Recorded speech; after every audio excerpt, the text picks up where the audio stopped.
तो दोस्तों आज मैं एक्सप्लेन करने वाला हूँ हाल ही में ही रिलीज हुई एक बेहतरीन साइंस फिक्शन हॉरर मूवी को, जिसका नाम है द प्लेटफॉर्म 2। प्लेटफॉर्म मूवी काफी ज्यादा हिट हुई थी, उसके चलते ही इसका पार्ट 2 भी आया है जो कि उसका प्रीक्वल है। तो मैं आप सभी को सजेस्ट करना चाहूंगा कि अगर आपने मेरी प्लेटफॉर्म फिल्म की एक्सप्लेनेशन को नहीं देखा है तो जाकर देख लेना, अदरवाइज आपको ये मूवी समझ नहीं आएगी, आप इसको ठीक से लिंक नहीं कर पाएंगे। उसके अंदर मैंने काफी डिटेल में चीजें बताई हैं जिसके चलते आपको काफी अच्छे से सब कुछ समझ में आएगा। पहले प्लेटफॉर्म फिल्म को देख लीजिए, उसके बाद में आप प्लेटफॉर्म 2 को देखिएगा। ये मूवी अभी फिलहाल नेटफ्लिक्स के ऊपर अवेलेबल है, आप इसको हिंदी में भी जाकर देख सकते हैं। और हाल ही में ही मैंने Rosemary's baby prequel apartment 7A को एक्सप्लेन किया है, अगर आपने उसे नहीं देखा है उसे भी जाकर देख लेना, वो भी बहुत ही बेहतरीन फिल्म है। और ये साल तो देखा जाए तो प्रीक्वल या फिर सीक्वल्स का ही हो रहा है। और दोस्तों अगर आप चैनल के ऊपर नए हैं, आपको वीडियो पसंद आती है तो सब्सक्राइब जरूर करना, क्योंकि हम 1 मिलियन सब्सक्राइबर्स के काफी नजदीक हैं, तो सब्सक्राइब जरूर कर देना।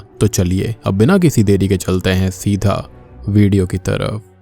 तो मूवी की शुरुआत होती है एक वर्टिकल मैनेजमेंट सिस्टम को दिखाते हुए, जिसको पिट भी कहा जाता है। अगर आपने मेरी पहली वाली वीडियो यानी कि द प्लेटफॉर्म पार्ट 1 देखा होगा तो यहाँ पर आपको पता होगा कि आखिर ये पिट है क्या। लेकिन फिर भी मैं आपका थोड़ा सा रिवीजन करा देता हूँ, यहाँ पर थोड़ी बहुत बातें आपको बता देता हूँ ताकि आपको इस पिट के बारे में पता चलेगा। तो इस पिरामिड सिस्टम को आप एक तरह से जेल की तरह समझिए, जहाँ पर लोग वॉलंटरली आते हैं, यानी कि खुद की मर्जी से आते हैं। और ये चीज किसी भी वजह से हो सकती है, वो किसी दुख को भुलाने के लिए यहाँ पर आ सकते हैं, अपने गिल्ट को दूर करने के लिए, या फिर कोई भी XYZ रीजन हो सकता है। इसको एक अपर मैनेजमेंट चलाती है, जहाँ पर इसके अंदर कई सारे मैनेजर्स हैं जो कि लोगों को सिलेक्ट करते हैं कि वो वहां पर आ सकते हैं या फिर नहीं। अब प्लेटफॉर्म मूवी से हमको ये पता चल चुका था, यानी कि पार्ट 1 से, कि इसके अंदर टोटल कुल मिलाकर 333 लेवल्स हैं, जहां पर हर लेवल पर 2 लोगों को रखा जाता है, यानी कि टोटल 666 लोग यहां पर रह सकते हैं। अब यहाँ पर बीच में एक प्लेटफॉर्म होता है जिस पर सभी कैदियों का मनपसंद खाना होता है, यानी कि जब यहाँ पर लोग आते हैं उनसे पूछा जाता है कि उनको खाने में क्या पसंद है, और वही खाना उस प्लेटफॉर्म के ऊपर होता है। यानी कि मेरे हिसाब से इस प्लेटफॉर्म के ऊपर 666 डिशेज ही रहती हैं। और हर एक लेवल पर ये जो प्लेटफॉर्म होता है वो खाली 2 मिनट के लिए रुकता है, और उसी दौरान वहां पर अपना खाना खाना पड़ता है। और अगर वो खाना गलती से आसपास गिर जाए या फिर उसको चुरा कर कोई रख लेगा तो वहां पर सजा मिलती है। और जिसने ऐसा किया होगा उसके चलते उसके लेवल के ऊपर या तो बहुत ही ज्यादा गर्मी हो जाएगी जिससे कि वो झुलस जाएगा, या फिर वहां पर इतनी ठंड हो जाएगी कि वो वहीं पर जमकर खत्म हो जाए। इसलिए ये सारा खाना उस प्लेटफॉर्म पर होना चाहिए, कहीं और नहीं गिरना चाहिए, ना ही वो खाना चोरी करा जाएगा। यहाँ पर जो भी लोग आते हैं वो आने से पहले फॉर्म के अंदर सेलेक्ट कर सकते हैं कि वो कितने महीने तक यहाँ पर रुकना चाहते हैं, 3 महीने, 6 महीने, 9 महीने या फिर साल भर, या फिर वो कोई भी XYZ टाइम हो सकता है।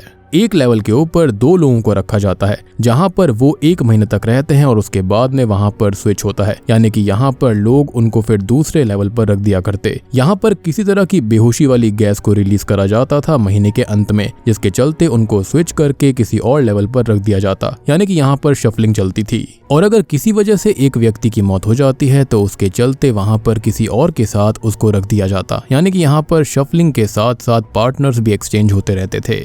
एनीवेज छोटी मोटी डिटेल्स काफी हो गई। तो यहाँ पर प्लेटफॉर्म 2 मूवी की शुरुआत में हम एक पिरामिड जैसे स्ट्रक्चर को देखते हैं, जिसके अंदर ढेर सारे बच्चे खेल रहे होते हैं और वो पिरामिड के टॉप लेवल पर जाने की कोशिश कर रहे थे। ये बच्चे यहाँ पर क्या कर रहे हैं फिलहाल हमको नहीं पता, ना ही हमने प्लेटफॉर्म 1 के अंदर इतने सारे बच्चे देखे थे। हमको तो लगा था खाली वहां पर एक बच्ची थी, लेकिन ऐसा नहीं है, यहाँ पर और भी ढेर सारे बच्चे हैं। एनीवेज अब यहाँ से हम कुछ और लोगों को देख पाते हैं जो कि इस पिट को ज्वाइन करने के लिए आए हुए थे। वो यहाँ पर फॉर्म वगैरह भरते हैं, अपनी डिटेल्स बताते हैं और अपने फेवरेट फूड का नाम भी लिखवाते हैं। और हम नोटिस कर पाते हैं कि जो इस मूवी की मेन लीड रोल में लेडी है उसका इंटरव्यू कोई और नहीं बल्कि इमोग्री ही ले रही होती है, जिसको हमने एज अ सर्वाइवर पहली मूवी में गोरेंग के साथ में देखा था। तो ये मूवी क्लियरली एक प्रीक्वल है, यानी कि ये जो मूवी है वो गोरेंग के पिट में आने से कुछ समय पहले की है। खैर अब यहाँ से सीन चेंज होता है और हम 2 सेलमेट्स को देख पाते हैं जो कि लेवल नंबर 24 पर थे, जो कि काफी अच्छा लेवल है, क्योंकि यहाँ पर टोटल 333 लेवल थे और 24वें लेवल पर होना मतलब था कि किस्मत बहुत ही ज्यादा अच्छी होना।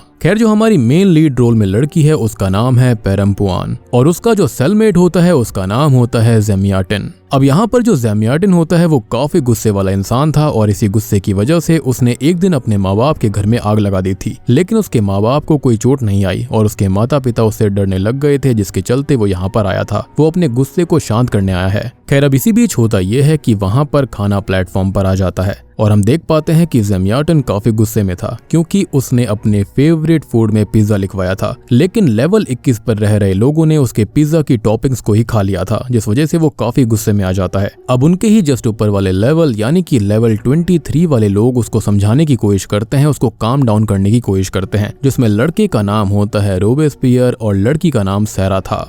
लेकिन हम देख पाते हैं कि जो ज़ेम्याटिन है वो बिल्कुल भी शांत नहीं होता। वो ये कहता है कि अगर उन्होंने उसका खाना खाया है तो वो भी ऐसा ही करेगा, लेकिन वो सेलमेट्स उसे मना करते हैं। वो ये कहते हैं कि अगर वो दूसरों का खाना खा लेगा तो दूसरे भी ऐसा ही करेंगे, जिसकी वजह से काफी बुरा होगा, सिस्टम बिगड़ जाएगा और लोग मारे जाएंगे यानी कि भूखमरी से, और इसलिए उन्हें साथ मिलकर रहना चाहिए। तभी ज़ेम्याटिन ये कहता है लेकिन उसके साथ तो बहुत बुरा हुआ है, जिस पर वो लोग उसको समझाते हैं कि एडमिनिस्ट्रेशन के अकॉर्डिंग कोई भी खाना फिक्स नहीं है, यानी कि ऐसा जरूरी नहीं है कि वो लोग उनके पसंद का ही खाना खाएं। इससे एडमिनिस्ट्रेशन को कोई भी फर्क नहीं पड़ता, लेकिन उन लोगों ने ये रूल बना रखा है, कुछ खास लोगों ने। तभी उसे पेरम्पुआन समझाती है कि वो लोग ठीक कह रहे हैं और यहाँ पर वो उसे अपने कटलेट्स खाने को दे देती है, जिस पर ज़ेम्याटिन जो होता है वो उसकी बात सुन लेता है और ये कहता है कि अगले दिन उसे पिज्जा चाहिए, नहीं तो बहुत बुरा होगा, जिसके चलते वो फाइनली वहां पर दूसरों का खाना नहीं खाता। और ऊपर वाले उसको ये भी समझाते हैं कि वो खाना जल्दी खा ले, उनके पास खाली 2 मिनट हैं और वो अपने पास किसी भी तरह का खाना बिल्कुल स्टोर ना करें, जिसके लिए उन्हें एडमिनिस्ट्रेशन सजा देता है और ये सजा बहुत ही भयानक हो सकती है।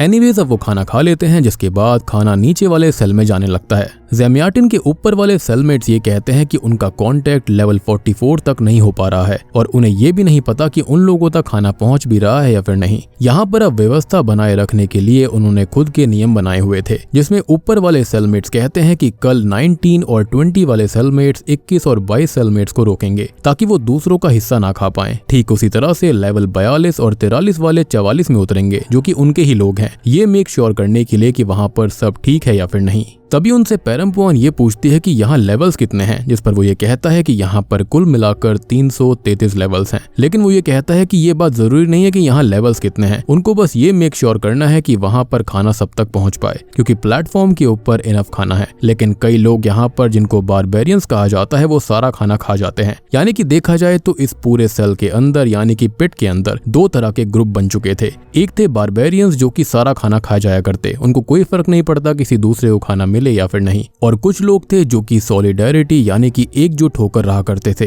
जो कि सबको खाना पहुंचे ऐसा मेक श्योर किया करते। और इन लोगों की एक खास पहचान थी कि ये अपने शर्ट का जो टॉप बटन था उसको भी बंद कर रखा करते थे।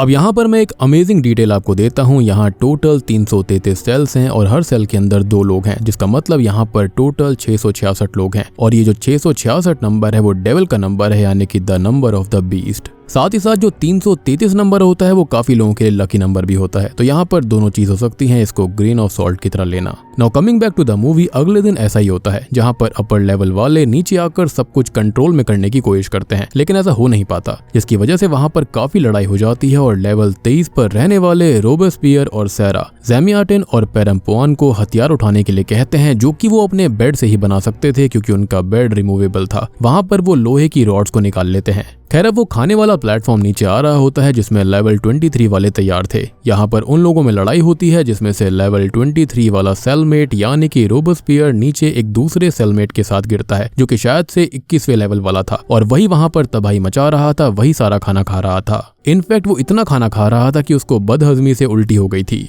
उसका ये कहना था कि वो बहुत टाइम पहले 200 से भी नीचे लेवल पर था और अब उसको खाना खाना है, उसे कोई फर्क नहीं पड़ता कि लोगों को खाना मिले या फिर नहीं, क्योंकि उस तक भी खाना नहीं पहुंचा था। अब वो दोनों आपस में काफी लड़ रहे होते हैं। इसी बीच होता यह है कि जो सैरा होती है यानी कि लेवल 23 पर, वहां पर काफी सारा खाना फर्श पर गिर गया था। अब वो उसको प्लेटफॉर्म के ऊपर गिराने लगती है, लेकिन खाना काफी ज्यादा बिखर चुका था, जिसके चलते होता यह है कि वहां पर आग लग जाती है और अचानक से उसके सेल के अंदर एक धमाका होता है, जिसके चलते वो लेवल 24 पर आकर गिर पड़ती है। अब पेरम्पुआन उस लेडी के शरीर के ऊपर से आग को बुझाने की कोशिश करती है, लेकिन तब तक काफी देर हो चुकी थी। ये सब देखकर ज़ेम्याटिन की रूह कांप जाती है, जिसको देखकर हमको पता चलता है कि वो जितना ताकतवर बनकर रह रहा था वो उतना था नहीं। इनफैक्ट वो तो ये भी कह रहा था कि उनको पिज्जा के लिए लड़ने की जरूरत नहीं थी, वो बिना खाई भी रह सकता था या फिर कुछ और भी खा लेता। यानी कि वो जितना स्ट्रॉन्ग यहाँ पर सबको बनकर दिखाता है वो उतना है नहीं। शरीर से काफी बड़ा है, लेकिन उसके अंदर उतनी हिम्मत नहीं थी, वो थोड़ा सा डरपोक दिखाई दे रहा था। और उसके पास एक खास चीज भी थी, उसके पास एक लाइटर था, यानी कि वो एक लाइटर भी लेकर आया था। इस पिट के अंदर आने से पहले आप किसी भी एक आइटम को अपने साथ लेकर आ सकते थे।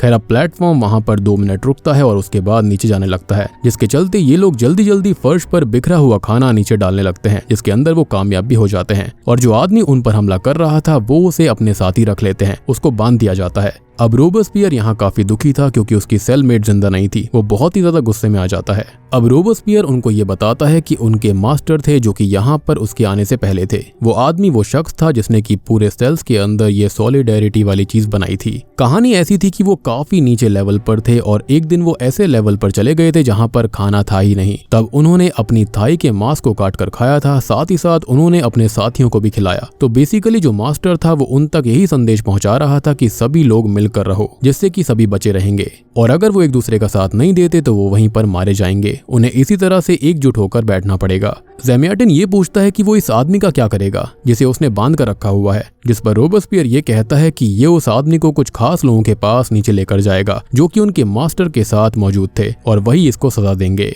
अब रोबेस्पियर जो होता है वो सैरा को नीचे फेंक देता है और तब ज़ेमियाटिन ये कहता है कि क्या वो जरूरत पड़ने पर इसे नहीं खा सकते थे, जिस पर वो ये कहता है कि इंसानों को खाना वर्जित है और ऐसा उनके मास्टर से ही उनको सीख मिली थी। और इतना कहकर वो सैरा को नीचे फेंक देते हैं, जिसकी वजह से उसकी बॉडी सबसे नीचे जाकर गिरती है जहाँ पर भूखे सेलमेट उसे नोच कर खा जाते हैं। और कई सारे लोग तो खुश भी थे और वो ऐसा इसलिए कर रहे थे क्योंकि चलो एक आदमी तो कम हुआ और खाना उनको ज्यादा मिल पाएगा। खैर अगले दिन फिर से खाना आता है और ऊपर वाले लोगों के मरने की वजह से उन्हें खाना मिल जाता है, यानी कि फाइनली ज़ेमियाटिन को पिज्जा मिल गया था। लेकिन रोबेस्पियर जो होता है वो एक और रूल बताता है। वो उनको खाली उन्हें अपना खाना खाने के लिए कहता है और बाकी जो लोग अब तक मर चुके थे वो उनके खाने को फेंकने लगता है। अब ज़ेमियाटिन काफी गुस्सा हो जाता है। वो कहता है कि वो ऐसा क्यों कर रहा है, वो लोग तो मर चुके हैं और वो खाना खा सकते हैं। लेकिन यहाँ पर रोबेस्पियर ये बताता है कि वो ऐसा बिल्कुल नहीं करेंगे, ऐसा करेंगे तो सिस्टम बिगड़ जाएगा। तो बेसिकली यहाँ पर लोग खाना स्वैप कर सकते थे। वो बताता है कि अगर वो खाना खाना चाहते हैं वो भी किसी मरे हुए व्यक्ति का, तो उनको अपना खाना फेंकना पड़ेगा। जैसे कि अगर ज़ेमियाटिन को चिकन खाना है तो उसको अपना पिज्जा फेंकना होगा। और सच बताऊं तो मुझे ये रूल बहुत ही बेकार लगा था। एटलीस्ट खाना बचा हुआ था तो वो खा ही सकते थे, या फिर एटलीस्ट फेंकते तो नहीं, कम से कम और लोगों को ही मिल जाता। रोबेस्पियर ये कहता है कि इससे सिस्टम पूरा खराब हो सकता है, इसलिए उन्हें इस नियम से ही चलना होगा और अगर नहीं किया तो वहां पर दंगे हो सकते थे, यानी कि उनको सजा मिलेगी। अब रोबेस्पियर जो होता है वो उस कैद किए व्यक्ति को, यानी कि 21st लेवल वाले को अपने साथ नीचे ले जाने लगता है जिसने उसके सेलमेट को मारा था। वो ये कहता है कि वो उसको अपने दोस्तों के पास लेकर जाएगा, यानी कि अपने लीडर के पास में, जो कि उसको बहुत ही भयानक सजा देंगे। एनीवेज अब ऐसे करते करते दिन गुजरने लगते हैं और यहाँ पर ज़ेमियाटिन और पेरम्पुआन अच्छे दोस्त बन गए थे। वो एक दूसरे का साथ देते हैं, यानी कि वो नियम के अकॉर्डिंग चल रहे थे। ज़ेमियाटिन पेरम्पुआन को बताता है कि वो जितना बेवकूफ दिखाई देता है उतना है नहीं। उसे मैथमेटिक्स से काफी ज्यादा प्यार था, लेकिन उसने मैथमेटिक्स को छोड़ दिया और उसका रीजन था स्क्वायर रूट ऑफ -1। वो कहता है कि अगर इसको सॉल्व करते हैं तो इसका आंसर एक इमेजिनरी नंबर आता है। तब उसने ये सोचा कि अगर हम किसी ऐसी चीज को समाधान मानते हैं जो कि एग्जिस्ट ही नहीं करती तो इसका कोई मतलब नहीं बनता, और यही सोचकर उसने ये सब छोड़ दिया। साथ ही साथ उसने अपनी रिसर्च और यूनिवर्सिटी की भी जॉब छोड़ दी थी, और तो और उसने अपने परिवार को भी छोड़ दिया। जिसके बाद वो अपने माँ बाप के पास चला गया और ये सुनकर पेरम्पुआन ये पूछती है कि क्या उसके बच्चे हैं, जिस पर वो कुछ नहीं कहता। उल्टा वो क्रॉस क्वेश्चन करता है कि क्या तुम्हारे बच्चे हैं, जिसका वो भी कोई जवाब नहीं देती। खैर अब इसके बाद में उनके सेल का आखिरी दिन आ जाता है, यानी कि 30वां दिन, जहाँ पर सारी की सारी जो लाइट्स होती हैं वो हरे से लाल हो गई थी, यानी कि अब उनका सेल चेंज होने वाला था और वहाँ पर बेहोशी वाली गैस छोड़ी जाने वाली थी। तभी पेरम्पुआन उसको ये कहती है कि वो एक आखिरी डांस कर सकते हैं, और तभी एक खुशखबरी आती है कि इस बार खाना 175वें लेवल तक पहुंच चुका था। यानी कि काफी सारे ऐसे लोग थे जो कि यहाँ पर एकजुट होने पर विश्वास रखते थे, और 175वें लेवल तक खाना पहुंचना बहुत ही बड़ी बात थी, क्योंकि पिछली मूवी के अंदर हमको याद होगा कि खाना वहां पर 60वें लेवल तक भी इतनी आसानी से नहीं पहुंच पा रहा था। खैर अब ये दोनों ही यहाँ पर डांस करते हैं, जिसके बाद में ये सो जाते हैं, और अब अगली सुबह उनकी आंख खुलती है तो वो खुद को 180वें लेवल पर पाते हैं, जो कि बहुत ही घटिया लेवल था। और अब जानते हैं कि 180वें लेवल पर रहना बिल्कुल भी आसान बात नहीं है। वहां तक खाना पहुंचता ही नहीं था, जिसकी वजह से कई दिन बीत जाते हैं, वो खाना नहीं खाते। और तो और वहां पर लोगों की ऐसी सोच भी थी जिसमें अगर कोई ऊपर लेवल से नीचे आया है तो वो उसे खाने नहीं देंगे, क्योंकि कहीं ना कहीं लोगों के मन में ये विचार था कि जब वो लोग अपर लेवल पर थे तब उन्होंने किसी का हिस्सा खाया होगा, जबकि इन दोनों ने ऐसा नहीं किया था। इनफैक्ट जो उनके ऊपर लेडीज होती हैं वो ये भी बोल रही थी कि 24वें लेवल पर किसी मोटे इंसान ने दूसरे का हिस्सा थोड़ा सा चुपकर खा लिया था, जो कि ज़ेमियाटिन ने ने किया भी था, इसलिए वो लोग झूठ बोल देते हैं कि वो तो 46वें लेवल पर थे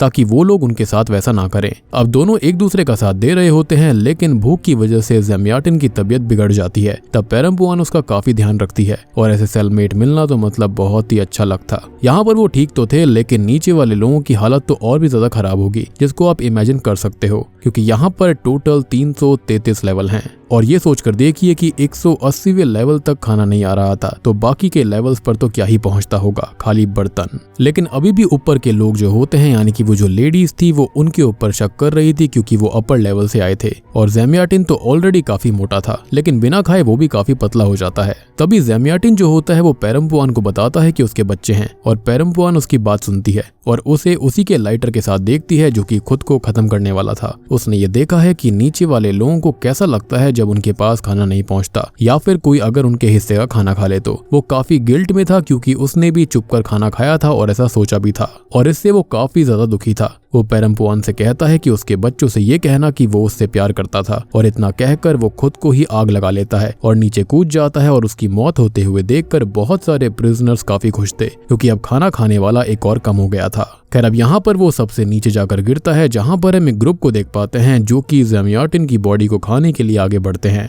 और हाँ, यहाँ पर हम देख पाते हैं कि ज़ेम्याटिन जो था उसने अपने घर में कभी आग नहीं लगाई थी। वो बहुत ही ज्यादा डिल्यूजनल आदमी था। वो असल में अंदर से बहुत ही कमजोर इंसान था जिसने खुद को खत्म कर लिया। वो फाइनली समझ गया था कि उसने अपने बच्चों को और बीवी को नहीं छोड़ा था, बल्कि उसके बीवी और बच्चों ने उसको छोड़ दिया था। बात रही उनके माँ बाप की, तो अंत में वो अपने माँ बाप के पास आया, जिन्होंने उसको यहाँ पर भिजवा दिया था ताकि वो रियलिटी को एक्सेप्ट करे। और अब वो एक्सेप्ट कर चुका था कि जैसा वो बाहर से खुद को दिखाता था वो वैसा था नहीं, और वो काफी बुरा इंसान था, जिसके चलते वो फाइनली खुद को खत्म कर लेता है, अपनी रियलिटी को एक्सेप्ट कर लेता है।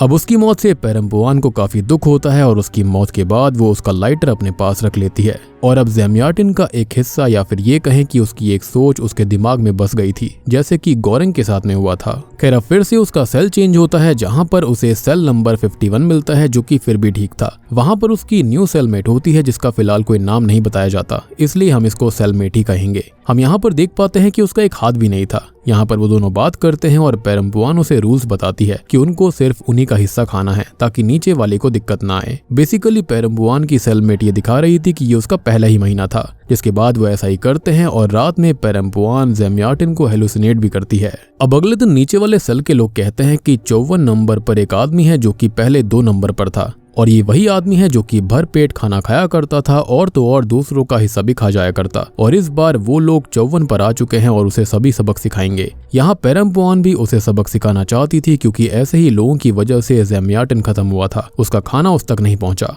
इसलिए अगले दिन वो वहां पर नीचे जाने की तैयारी करती है, जिसका साथ उसकी सेलमेट देने वाली थी, और वो खाने की टेबल के साथ नीचे जा रहे थे। अब तभी उन्हें लेवल 52 का व्यक्ति भी ज्वाइन करता है, जबकि ये रूल्स के खिलाफ था, ऐसा उन्हें नहीं करना था। कायदे में तो यहाँ पर 53 वालों को वहां जाना था, लेकिन फिर भी वो वहां पर सारे मिलकर चले जाते हैं, 52 वाला भी और 53 वाला भी। अब 54th लेवल पर आकर वो उस आदमी पर हमला करते हैं जो कि उन पर काफी भारी पड़ रहा था। वो एक एक करके सबको घायल कर देता है। तब पेरम्पुआन और उसकी सेलमेट भी उस पर हमला कर देते हैं, लेकिन वो आदमी पेरम्पुआन की सेलमेट के साथ उस खाने की टेबल पर गिर जाता है। वो आदमी उसे मारने ही वाला था, लेकिन तभी वहां पेरम्पुआन आ जाती है। वो दोनों उस पर हमला करते हैं और वो एक सेल में पहुंच जाते हैं, जहां पर एक ओल्ड मैन और एक डिसेबल्ड लड़का था। वो ओल्ड मैन उस पर हमला करता है, लेकिन वो आदमी उसे मार देता है, लेकिन पेरम्पुआन और उसकी सेलमेट उसे नॉक कर देते हैं। यहाँ पर पेरम्पुआन के पास मौका था और वो उसे मार सकती थी, लेकिन उसकी हिम्मत नहीं होती, जिसके बाद वो वहां से भाग जाता है नीचे वाले सेल की तरफ। वो कहता है कि वो पहले नीचे था और उसकी किसी ने हेल्प नहीं करी थी, और इसी वजह से वो खाना खा रहा था। लेकिन पेरम्पुआन की जो सेलमेट होती है वो उसे भागने नहीं देना चाहती थी, वो उसे मारना चाहती थी। और तभी पेरम्पुआन उसे रोकती है और बिखरा हुआ खाना भी नीचे प्लेटफॉर्म पर फेंक देती है, ताकि उनके साथ दिक्कत ना हो। और ये लोग इस तरह से लड़ते लड़ते 55th लेवल पर आ चुके थे।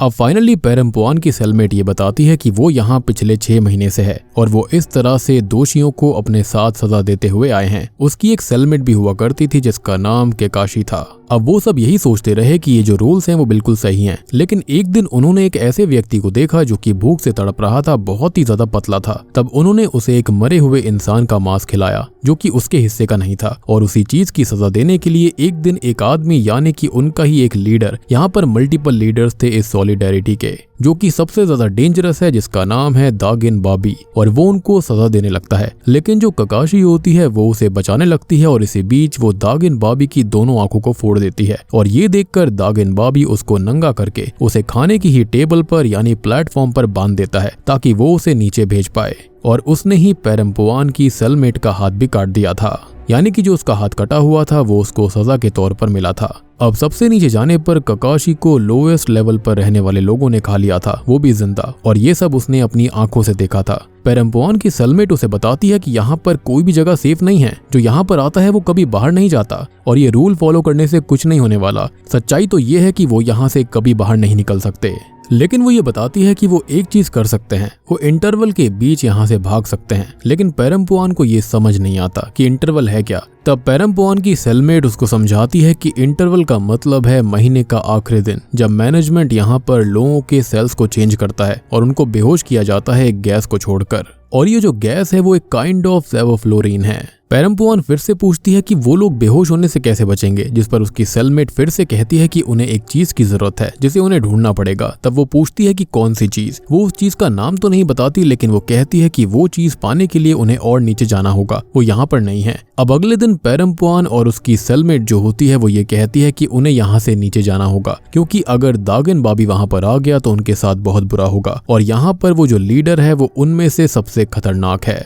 वो लोग ये देखते हैं कि प्लेटफॉर्म के नीचे दागिन बाबी ने एक व्यक्ति को लटकाया हुआ था, क्योंकि उसने यहाँ पर गलत काम किया था और बिल्कुल पेरम्पुआन के सेलमेट यानी ककाशी के साथ भी उसने ऐसा ही किया था। पेरम्पुआन की सेलमेट कहती है कि उन्हें जल्दी से वहां से भागना होगा, नहीं तो दागिन बाबी के लोग उनके साथ भी ऐसा ही करेंगे। लेकिन जब तक वो प्लेटफॉर्म नीचे आती है वो लोग नोटिस करते हैं कि उसमें दागिन बाबी के साथ उसके दोस्त भी थे, यानी कि उसके और भी साथी थे।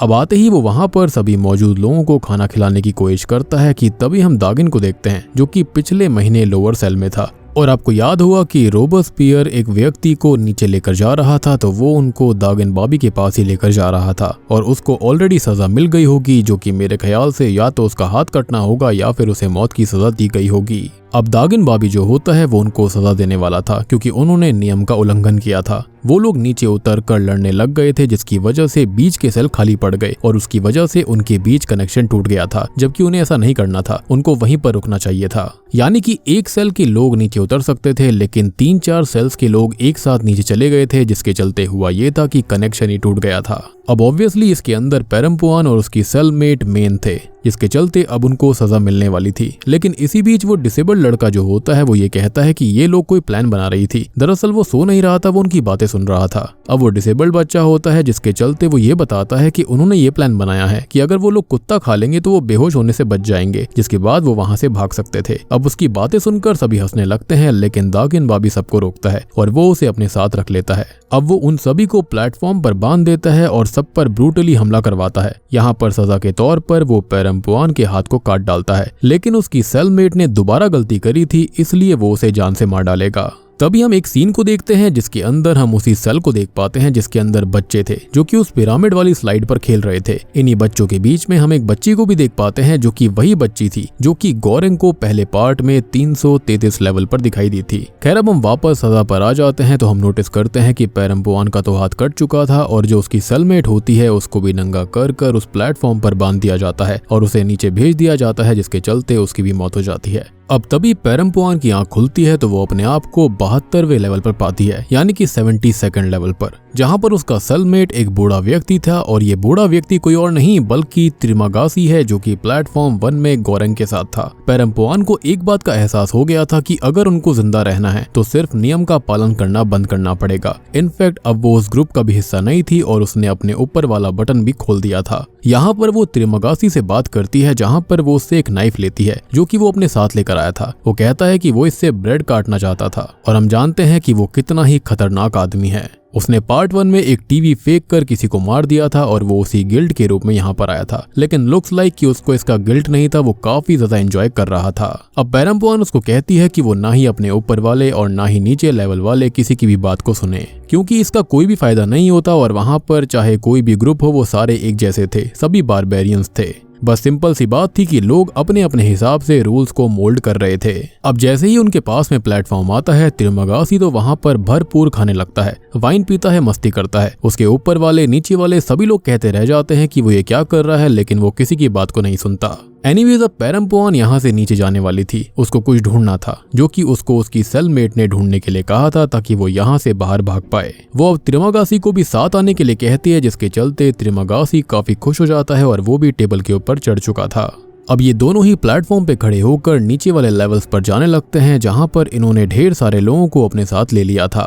उनमें से काफी सारे लोग इनका साथ देते हैं और कुछ नहीं देते, जिनमें से हम बीच में एक लेवल पर पार्ट 1 पे गौरंग के साथ वाले भरत को देख पाते हैं। और यहाँ पर भरत उनका साथ नहीं देता। वो ये कहता है कि आजादी चाहिए तो उन्हें ऊपर जाना होगा, ना कि नीचे। और उसके नाटक देखने के बाद वो उसको वहीं पर छोड़ देते हैं। पेरम्पुआन उनको एक रियलिटी चेक देती है कि नियम मानने से उनका जिंदा रहना और मुश्किल हो जाएगा, और ऐसा करके वो कई सारे लोगों को अपने साथ शामिल कर लेती है, जिसके बाद वो 93rd लेवल पर आकर रुक जाते हैं, क्योंकि वो ढेर सारे लोग हो चुके थे। और पेरम्पुआन यहीं पर इसलिए रुकी थी क्योंकि उसके सामने एक पेंटिंग थी, जो कि एक डूबते हुए डॉग की पेंटिंग थी, और वो उसे अपने पास रख लेती है, जिसका सिग्निफिकेंस हमको बाद में समझ में आएगा। खैर, अब रात वहीं पर गुजारने के बाद अगले दिन दागिन बाबी अपने लोगों के साथ नीचे आ रहा था, लेकिन वो जो होते हैं वो उसके एक लेवल ऊपर ही रुक जाते हैं। लेकिन उन्होंने काम ये किया था कि उन्होंने प्लेटफॉर्म पर से सारा खाना खराब कर दिया था। और दागिन बाबी उन लोगों से ये कहता है कि जब वो भूख प्यास से थक जाएंगे तब वो वहां पर आकर उन्हें मारेंगे। वो जानता है कि उन्होंने उनके खिलाफ प्लानिंग करी है, लेकिन वो उनको जल्द ही मार देंगे।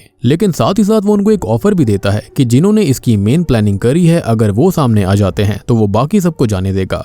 एक बुजुर्ग उनसे कहता भी है कि उनके पास अच्छा मौका है, लेकिन सभी उनको पीछे कर देते हैं। अब तभी उनकी बातों को सुनकर त्रिमगासी ये कहता है कि वो उनसे नीचे रहने वाले लोगों को खाकर भी तो जिंदा रह सकते हैं, जिससे कि ये बात समझ में आ चुकी थी कि हाँ, ये सभी वाकई में बारबेरियंस थे, खासकर से त्रिमगासी। अब ये सुनकर तो दागिन बाबी की बोलती ही बंद हो जाती है, और वो ये कहता है कि ठीक है, वो सबको सैक्रिफाइस कर देगा उनको सबक सिखाने के लिए। और ये लोग भी ठीक ऐसा ही करते हैं। वो 94th लेवल से लेकर 105वें लेवल पर आकर रुकते हैं, और वहां से खाते खाते लोगों को आ रहे थे, यानी कि वो दागिन बाबी के लोगों को मार कर खा रहे थे, और इसलिए वो 1 महीने तक जिंदा भी रहते हैं। लेकिन यहाँ पर खास बात ये होती है कि जो पेरम्पुआन होती है वो उस मांस को नहीं खाती। अब एक दिन फ्रस्ट्रेशन के चलते दागिन बाबी जो होता है वो 105वें लेवल पर नीचे आ जाता है और उन पर हमला कर देता है अपने साथियों के साथ। बहुत ही भीषण युद्ध होता है, बहुत ही तगड़ी लड़ाई होती है। पूरा का पूरा सेल जो होता है वो खून से भर चुका था। लेकिन इन बारबेरियंस में एक और व्यक्ति होता है जो कि 54वें लेवल पर था, जिसको हम जानते हैं कि पेरम्पुआन ने छोड़ दिया था। और वो पेरम्पुआन को मारने की कोशिश करता है, लेकिन त्रिमगासी उसके पास अपना चाकू फेंक देता है, जिसके चलते पेरम्पुआन उसको खत्म कर देती है।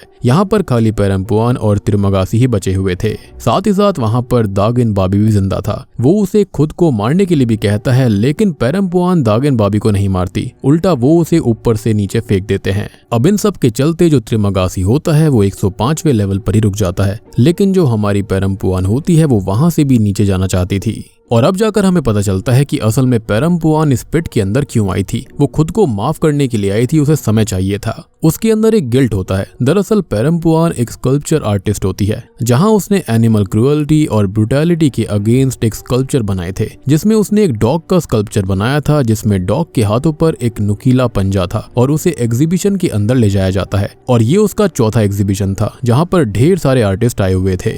अब सबने ये कहा था कि वहां पर कोई ना कोई सिक्योरिटी लगाई जानी चाहिए, लेकिन उसने किसी की बात नहीं सुनी। वो उसको ऐसे ही वहां पर ले गई। अब तभी वहां पर उसका बॉयफ्रेंड उनके बेटे के साथ आया हुआ था, जो कि काफी मस्ती कर रहा होता है। और इसी बीच उसका जो पाँव होता है वो फिसल जाता है, और उस डॉग का पंजा सीधा उसकी आंख में घुस गया, जिसके चलते उसकी वहीं मौके पर मौत हो गई। और वहां पर जो उसके लॉयर होते हैं उन्होंने इस चीज को एक्सीडेंट बता दिया था, जिसके चलते पेरम्पुआन को कोई सजा नहीं मिली और इसको एक्सीडेंट करार दे दिया गया। साथ ही साथ इस हादसे के बाद वो काफी ज्यादा फेमस हो गई थी, और उसके स्कल्पचर जो थे वो मिलियंस में बिक गए थे। वो बहुत ही अमीर हो गई थी, बहुत बड़ी आर्टिस्ट बन गई थी, खासकर कि वो डॉग वाला जो था। लेकिन पेरम्पुआन के ऊपर इस चीज का काफी बुरा असर पड़ा था। वो खुद को माफ नहीं कर पाई थी, वो गिल्ट में चली गई थी, और इसी वजह से वो उस गिल्ट के चलते खुद को माफ करने के लिए समय लेने के लिए यहाँ पर आई थी। लेकिन अब वो यहाँ से बाहर निकलना चाहती थी और उसे उसकी बात याद आती है उसकी सेलमेट की, जिसने उसे डूबते हुए डॉग की पेंटिंग का जिक्र किया था और वही पेंटिंग उसने अपने पास रख ली थी। वो ये सोचती है कि अगर वो उस पेंटिंग के टुकड़े को खा लेगी तो वो अनकॉन्शियस हो जाएगी और एडमिनिस्ट्रेशन को ये लगेगा कि वो मर चुकी है।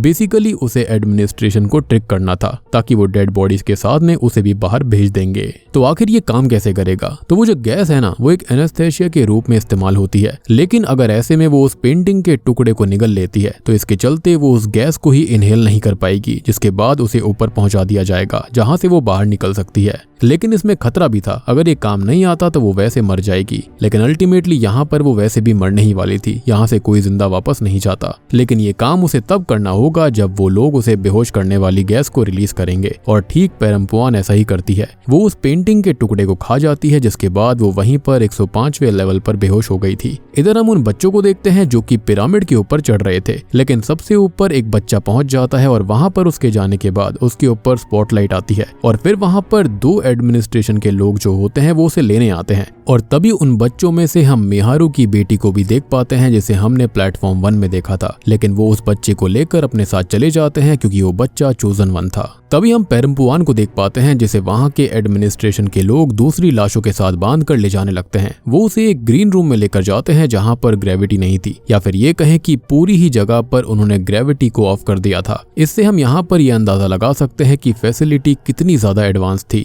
अब वो लाशों को बाहर फेंकने ही वाले थे, लेकिन पेरम्पुआन अपने आप को आजाद करके लेवल नंबर 333 के नीचे छुप जाती है, जिसके बाद वो देखती है कि वहां पर उसी बच्चे को लाकर सुला दिया जाता है जिसको नीचे चुना गया था। और मेरे ख्याल से मिहारू की जो बेटी थी उसको भी इसी तरह से यहाँ पर लाया गया होगा, वो भी चूजन 1 होगी।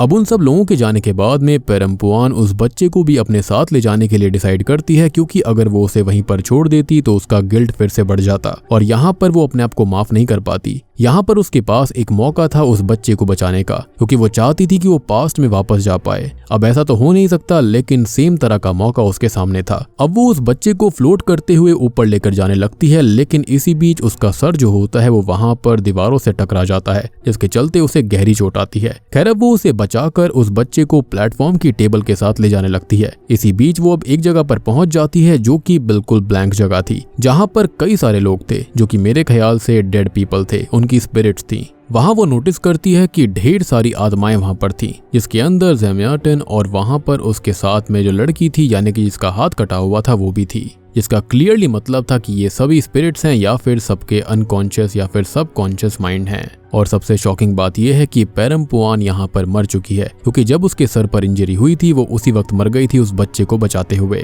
जैसा कि लास्ट में गोरेंग के साथ हुआ था। और ये चीज 100% कन्फर्म इसलिए है क्योंकि डायरेक्टर ने पहले ही प्लेटफॉर्म 1 में बता दिया था कि लेवल 333 के नीचे कुछ भी नहीं है। वहां पर जो कुछ भी दिखाया गया था वो सब कॉन्शियस माइंड था उन लोगों का जो कि मर गए थे। वो मेमोरी होती है जो कि वो करना चाहते थे, यानी कि बच्चे को बचाना। अब वो सभी आत्माएं उसके पास आकर ये कहती है कि उसकी जर्नी खत्म हो चुकी है, लेकिन इस बच्चे के पास एक और चांस है और वो उसे आगे जाने देते हैं। जिसके बाद कई सारे लोगों को दिखाया जाता है जो कि उस खाने की टेबल के जरिए, यानी कि प्लेटफॉर्म के जरिए यहाँ से भागने की कोशिश करते थे। और उनमें से ऑलमोस्ट लोगों के साथ एक बच्चा हुआ करता, यानी कि इससे पहले भी बहुत लोगों ने यहाँ से एस्केप करने की कोशिश करी थी, लेकिन अंत में वो बच्चे ही ऊपर जाया करते। जिसके बाद हम शॉकिंगली प्लेटफॉर्म 1 वाले सीन को देखते हैं, जहां पर गोरेंग और त्रिमगासी को दिखाया जाता है जो कि उसी बच्ची के साथ थे, वही बच्ची जो कि प्लेटफॉर्म 1 के अंदर थी। और अब हम समझ सकते हैं कि वो 333 लेवल पर कैसे पहुंची थी। उसको एडमिनिस्ट्रेशन के लोग ही वहां पर रखा करते थे।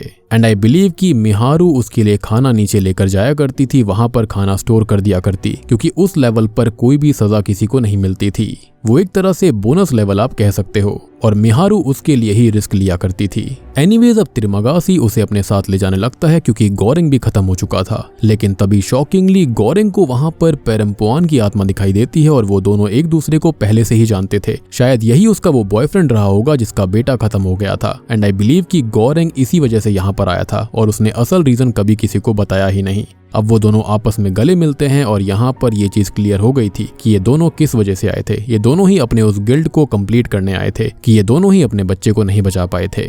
और बूम, इसी के साथ में ये मूवी यहीं पर खत्म हो जाती है। तो दोस्तों ये थी प्लेटफॉर्म 2 फिल्म की कहानी, जो कि प्लेटफॉर्म 1 की प्रीक्वल है। उम्मीद करता हूँ कि आपको पसंद आई होगी। देखो, मैं यहाँ पर आपको एक चीज क्लियर करना चाहूंगा कि अंत में जो हम देखते हैं कि ढेर सारे लोग जो थे वो 333 लेवल के नीचे जाया करते थे, लेकिन कभी भी 333 लेवल के नीचे कुछ था ही नहीं। डायरेक्टर ने इस चीज को कंफर्म किया है कि वो उन लोगों की सबकॉन्शियस मेमोरी थी। जो वो लोग करना चाहते थे वहां पर वो उनको दिख रहा था, यानी कि वो पहले ही खत्म हो चुके थे। लाइक गोरेंग खत्म हो चुका था, या फिर प्लेटफॉर्म के अंदर जितने भी लोग थे जो कि नीचे जाया करते थे वो ऑलरेडी सभी खत्म हो गए थे। अब देखो, यहाँ पर बाकी सारी चीजें तो ऑलमोस्ट क्लियर ही हैं, लेकिन सबसे बड़ी बात यह है कि ये लोग बच्चों को आखिर नीचे रख क्यों रहे थे। तो क्या शायद से ऐसा हो सकता है कि ये कोई एलियन एक्सपेरिमेंटेशन का हिस्सा था, जिसके चलते यहाँ पर कुछ इंसान एलियंस के साथ मिलकर ये एक्सपेरिमेंट्स कर रहे थे कि इंसानी बर्ताव होता कैसा है, इंसानी बिहेवियर होता कैसा है। अदरवाइज इतनी एडवांस फैसिलिटी का होना, ग्रेविटी वगैरह का बहुत ही ज्यादा अजीब चीज थी। एंड आई पर्सनली बिलीव कि एडमिनिस्ट्रेशन को कोई फर्क नहीं पड़ता कि बच्चे ऊपर पहुंचे, मर जाएं या फिर उनके साथ कुछ भी हो, वो खाली इंसानी बर्ताव को चेक कर रहे थे। सबसे बड़ी बात कि एडमिनिस्ट्रेशन बिल्कुल नहीं चाहती थी कि ये जो प्रिजनर्स वगैरह थे, जितने भी लोग थे, वो एकजुट होकर रहें। वो खाली इंसानों के ऊपर एक्सपेरिमेंट्स कर रहे थे कि वो सर्टेन सिचुएशंस के अंदर कैसा बर्ताव करते हैं। माइट भी इस डेटा के जरिए वो रियल दुनिया को कंट्रोल करना चाहते होंगे। अब ये जो बच्चे वाली चीज है वो एक और चीज को दर्शाती है कि हो सकता है कि जो माँ बाप होते हैं वो गरीबी के अंदर पले बड़े होते हैं, लेकिन वो अपने बच्चे को पुश करते हैं कि वो उस सेम सिचुएशन के अंदर ना रहें। वो उसको अच्छी एजुकेशन देना चाहते हैं, उसे अच्छे से रखते हैं, अच्छा खाना खिलाते हैं, ताकि वो उस सर्टेन एरिया से सर्टेन क्लास से ऊपर बढ़ पाए। लाइक लोअर क्लास से मिडिल क्लास तक आ पाए, और कोई मिडिल क्लास में है तो वो अपर हाई क्लास में आ पाए। इस तरह से भी यहाँ पर हम इसको देख सकते हैं।